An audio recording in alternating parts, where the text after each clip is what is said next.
Radhe Radhe. Welcome to my YouTube channel Abhinav technical classes by MS Yadav.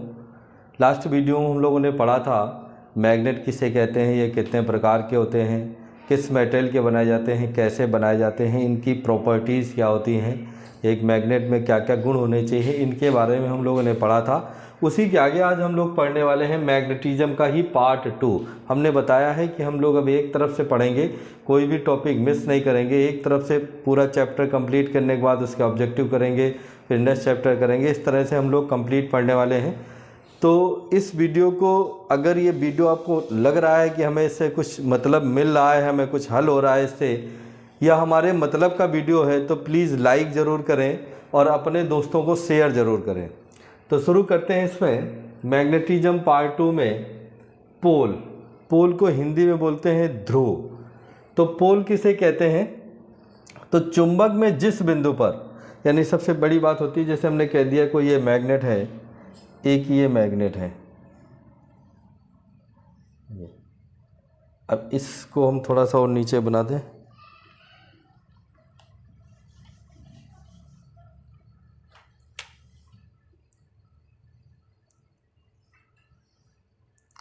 ये एक magnet है। इस मैग्नेट में एक तरफ N और एक तरफ S है। इस मैग्नेट में एक तरफ N एक तरफ S है। तो अगर हम कहें कि जिस जगह पर, अगर हम बोले किस जगह तीव्रता ज़्यादा होगी, तो किसी मैग्नेटिक मटेरियल को इसके पास लाएं, तो जहाँ पर ज़्यादा, मान लीजिए यहाँ पर लाते हैं, यहाँ पे लाता है, तो यहाँ पर इसका जो चुंबकत्व का मान होगा वो बहुत कम होगा। तो या तो इधर चिपकेगा या तो इधर चिपकेगा। तो जिस बिंदु पर इसकी तीव्रता अधिक होती है, या चुंबकीय बल रेखाओं की संख्या अधिक होती है, या मैग्नेटिज्म का मान अधिक होता है, उसी बिंदु को, उसी पार्ट को हम कहते हैं पोल या ध्रुव। तो यहाँ पर भाषा देखेंगे, चुंबक में जिस बिंदु पर चुंबकीय बल रेखाओं की तीव्रता अधिकतम होती है वह चुंबकीय पोल कहलाता है। तो हम चुंबकीय बल रेखाओं की तीव्रता कह सकते हैं, या हम कह सकते हैं जिस जगह मैग्नेटिज्म का मान अधिक होता है, आकर्षण या प्रतिकर्षण का मान अधिक होता है, उसे भी हम क्या कहते हैं? पोल कहते हैं। तो बात समझ में आ गई। जैसे हम कहें कि लोहे के टुकड़े को लाते हैं, तो यहाँ पर ज़्यादा चिपकेगा, यहाँ पर लाएंगे तो या तो घूम के इधर चिपकेगा तो इधर, तो बीच में नहीं चिपकेगा। तो जिस जगह पर ज़्यादा आकर्षण होगा उसी बिंदु को हम पोल कहेंगे। क्लियर है? नेक्स्ट है मैग्नेटिक एक्स। मैग्नेटिक एक्स से क्या होती है? चुंबकीय अक्ष। तो चुंबकीय अक्ष का देखें परिभाषा, किसी चुंबक के उत्तरी ध्रुव का मतलब होता है नॉर्थ पोल, तथा दक्षिणी ध्रुव साउथ पोल को मिलाने वाली काल्पनिक सरल रेखा चुंबकीय अक्ष कहलाती है। तो देखेंगे ये काल्पनिक सीधी सरल रेखा होती है जो दो पोलों के मध्य से होकर गुजरती है। ये देखेंगे, ये दो पोलों के मध्य से होकर गुजरने वाली एक रेखा है, N और S से होकर गुजरने वाली एक रेखा है। इसी को क्या कहते हैं हम? Magnetic x. मैग्नेटिक एक्स कहते हैं। क्लियर है? अब आगे हम बात करेंगे नेक्स्ट। इस भाषा को समझ गए? दो पोलों को मिलाने वाली काल्पनिक सरल रेखा चुंबकीय अक्ष कहलाती है, मैग्नेटिक एक्स कहलाती है। दूसरा है मैग्नेटिक न्यूट्रल एक्स। तो मैग्नेटिक न्यूट्रल एक्स क्या होती है? इन दोनों के मध्य से होकर जाने वाली, या कह दें चुंबक के केंद्र बिंदु से होकर जाने वाली। ध्यान से समझेंगे, या तो कहें N और S के मध्य से होकर जाने वाली, या चुंबक के केंद्र बिंदु से होकर जाने वाली। और कैसे? इस चुंबकीय अक्ष के लंबवत, चुंबकीय अक्ष के लंबवत। ये लंबवत शब्द कहना इसलिए जरूरी है, बोले मान लिया जाए इसका केंद्र बिंदु ये है, और केंद्र बिंदु से ऐसे भी तो जा सकती है, तो ये लंबवत नहीं रहेगी, इसीलिए इसे न्यूट्रल एक्स नहीं कहेंगे। तो हम क्या कहेंगे? किसी चुंबक के मध्य से, या दोनों पोलों के मध्य से, या चुंबक के केंद्र बिंदु से होकर जाने वाली इस चुंबकीय अक्ष के लंबवत काल्पनिक सरल रेखा मैग्नेटिक न्यूट्रल एक्स कहलाती है। मैग्नेटिक न्यूट्रल एक्स कहलाती है। तो ये जो लाइन दिख रही है, ये दो पोलों को विभाजित करती है, एक तरफ N और एक तरफ है। इस जगह चुंबकत्व का मान शून्य होता है, इस जगह मैग्नेट में कोई भी चीज़ चिपकेगी नहीं। तो उसी को हम क्या कहते हैं? जहाँ पर कोई चीज़ चिपकती नहीं उसे कहते हैं न्यूट्रल एक्स, उदासीन अक्ष। तो इसकी परिभाषा देख लें। मैग्नेटिक न्यूट्रल एक्स चुंबक के केंद्र बिंदु से होकर जाने वाली तथा चुंबकीय अक्ष के लंबवत चुंबकीय अक्ष के लंबवत। काल्पनिक सरल रेखा या काल्पनिक रेखा चुंबकीय उदासीन अक्ष कहलाती है, मैग्नेटिक न्यूट्रल एक्स कहलाती है। बात समझ में आ गई। नेक्स्ट है मैग्नेटिक लाइन ऑफ फोर्स, चुंबकीय बल रेखाएं। तो चुंबकीय बल रेखाएं क्या होती हैं? चुंबक के बाहर एन से एस की तरफ चलती हैं इस तरह से, ठीक।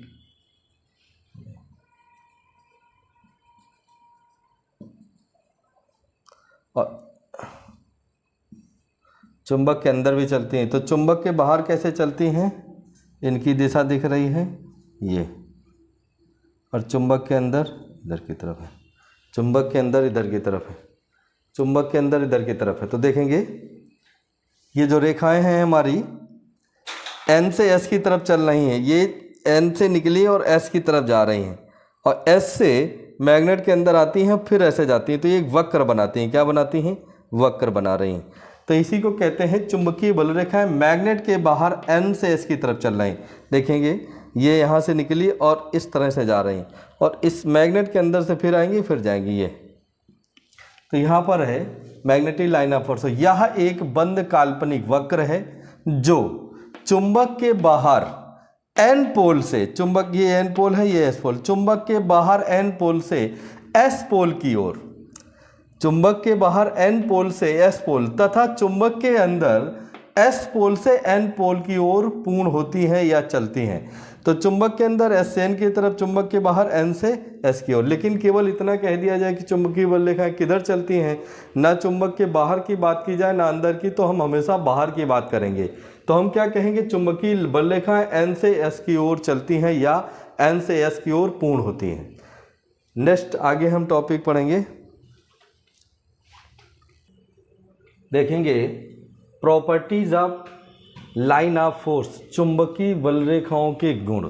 जो चुंबकीय बल रेखाएं होती हैं, अभी हमने कहा था ये काल्पनिक वक्र बनाती हैं, वक्र बनाती हैं। तो ये जो बल रेखाएं होते हैं इनके क्या क्या गुण होते हैं?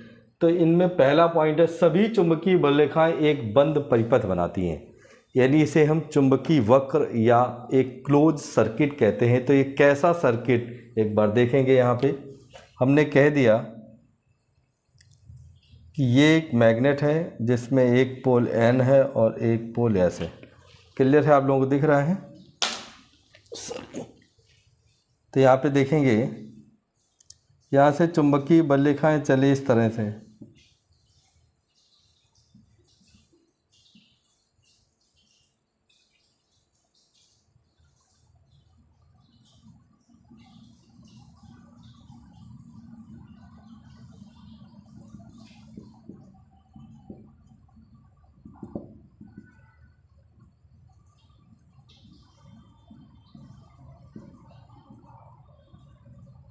सॉरी ये इधर की तरफ चलेंगे, ये सब इधर की तरफ चलेंगे, ठीक। तो ये एक वक्र बनाती हैं या एक क्लोज परिपथ बनाती हैं। तो ध्यान से देखेंगे, कोई चुंबकीय बल रेखा इस पॉइंट से चल रही है और ये यहाँ से जाएगी और घूम कैसे आ जाएगी फिर से, ये दिख रहा है? एन से गई, एक बार ध्यान से देखेंगे, एन से गई और एस से वापस आ गई। तो ये कैसा बनाती है? सभी चुंबकीय बल रेखाएं एक बंद परिपथ बनाती हैं। लेकिन जो चुंबकीय बल रेखाएं कंप्लीट नहीं होती हैं उन्हें हम संख्या में काउंट नहीं करते हैं, उसकी संख्या काउंट नहीं की जाती। जैसे हमने कह दिया, ये देखो एक दो लाइनें हम ऐसे दिखाई हैं जो ये संख्या को पूरी नहीं कर रही, यानी ये वक्र नहीं बना रही, उसे उसकी संख्या में काउंट नहीं किया जाता। तो इसका पहला पॉइंट आपको क्लियर हो गया कि सभी चुंबकीय बल रेखाएं एक बंद परिपथ बनाती हैं या एक वक्र बनाती हैं। क्लियर है? अगला पॉइंट है चुंबकीय बल रेखाएं सदैव चुंबक के बाहर से एन से एस की ओर और एस पोल तथा चुंबक के अंदर एस पोल से एन पोल की ओर चलती हैं। अभी हमने इसको बताया था, दोबारा समझ लें। चुंबक के बाहर एन से कैसे चल रही, एस की ओर, और चुंबक के अंदर कैसे चल रही, एस से एन की ओर। तो ये दूसरा पॉइंट क्लियर होता है आपको। चुंबकीय बल रेखाएं सदैव चुंबक के बाहर एन पोल से एस पोल की ओर तथा चुंबक के अंदर एस पोल से एन पोल की ओर चलती हैं। नेक्स्ट है दो चुंबकीय बल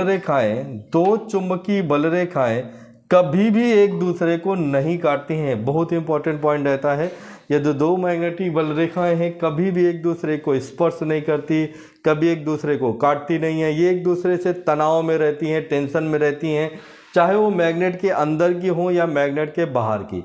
तो सबसे बड़ी ध्यान देने वाली बात है कि एक दूसरे को क्यों नहीं काटती हैं, ऐसा क्या होता है कि क्यों नहीं काटती हैं। तो रीजन होता है सेम पोलैरिटी के कारण, समान पोलैरिटी, एक ही ध्रुव की चुंबकीय बल रेखाएं होती हैं, एक जगह पर एक ही पोलैरिटी का गुण होता है, तो एक ही पोलैरिटी एक दूसरे को रिपल करती है, इसलिए एक दूसरे को काटती नहीं। इसको समझ लें। जैसे अगर हम बात करें कि एक ये लाइन हमारी दो पोलों को मिलाएगी, इसको क्या बोलेंगे, मैग्नेटिक एक्स, और एक लाइन इन दोनों को इस तरह से विभाजित करेगी, इसको क्या बोलेंगे, magnetic neutral x, magnetic neutral x. तो मैग्नेटिक न्यूट्रल एक्स के इस तरफ कौन सा पोल है, इस समय एस है और इधर क्या है, एन। तो यहाँ से लेके इधर सब में एन है और इधर एस है। तो इस चुंबकीय लाइन ऑफ फोर्स में क्या है, एन, इसमें क्या है, एन, इसमें N N N N N सभी में। तो ये एक दूसरे को टच करेगी नहीं, क्योंकि समान पोलैरिटी है। सेम यहाँ पर N S S S S, हर मैग्नेटिक लाइन ऑफ फोर्स में एस है, सेम पोलैरिटी, एक दूसरे को रिपल करेंगी। इसीलिए कहते हैं एक दूसरे को टच नहीं करती, एक दूसरे को विकर्षित करती है, प्रतिकर्षित करती है, या एक दूसरे को नहीं काटती हैं। बात समझ में आ गई इस पॉइंट के बारे में। नेक्स्ट पॉइंट है हमारा, चुंबकीय बल रेखा अपना परिपथ किसी चुंबकीय माध्यम से पूरा करने का प्रयास करती है। तो चुंबकीय माध्यम, अगर यहाँ पर कोई माध्यम रखा जाए, मैग्नेटिक मटेरियल रख दिया जाए, तो मैग्नेटिक मटेरियल का जो रिलेक्टेंस होता है, फ्लक्स के बहने में सहायता होती है, वो ज़्यादा अच्छा होता है और फ्लक्स ज़्यादा ईजी तरीके से बहता है। तो जो चुंबकीय बल रेखाएँ होती हैं वो किसी माध्यम से पूरा होने का प्रयास करती हैं, चुंबकीय बल रेखाओं के गुण होते हैं। और इन एक और गुण होता है कि वो अपने मैग्नेटिक फील्ड में रखे हुए किसी मैग्नेटिक मटेरियल को भी चुंबक बनाने का प्रयास करती हैं, यानी उसे भी मैग्नेटाइज कर देती हैं। तो ये गुण होते हैं मैग्नेटिक लाइन ऑफ फोर्स के। और इस बिंदु पर चुंबकीय बल रेखाओं की तीव्रता क्या रहती है, शून्य, इसलिए यहाँ पर कोई चुंबकत्व मान नहीं होता है। उस बिंदु को कहते हैं न्यूट्रल एक्स, चुंबकीय उदासीन अक्ष। नेक्स्ट है, तो ये हम लोगों ने देख लिया कि चुंबकीय उदासीन अक्ष होता है। तो ये वीडियो आप लोगों को कैसा लगा प्लीज़ कमेंट ज़रूर करें और अपने दोस्तों को शेयर करें। नेक्स्ट हम लोगों का अगला टॉपिक आएगा पार्ट 3, मैग्नेटिज्म का पार्ट 3। तो इसे लाइक ज़रूर करें वीडियो देखने के बाद। अगर आप लोगों को अच्छा नहीं लगता है तो ना लाइक करें, लेकिन अगर आपको लग रहा है कि इसमें मेहनत की गई है, कुछ बताया गया है, कुछ हमें समझ में आ रहा है, तो ज़रूर लाइक करें। Thank you.